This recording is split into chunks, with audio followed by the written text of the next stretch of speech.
বলে তুই পরের বাহু ডোরে আমার ভেতর যাচ্ছে পুরে তুই হিনা এই আমিটা তিলে তিলে যাচ্ছে মোরে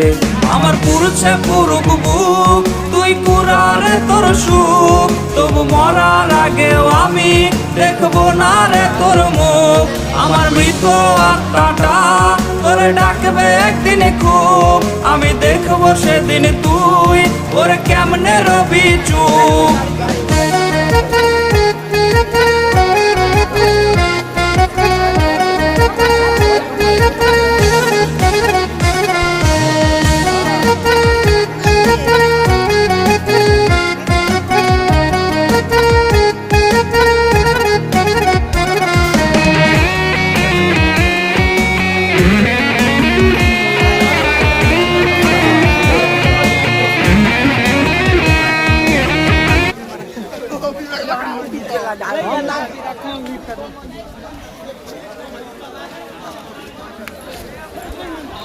गेट खोल दे लगा तो हम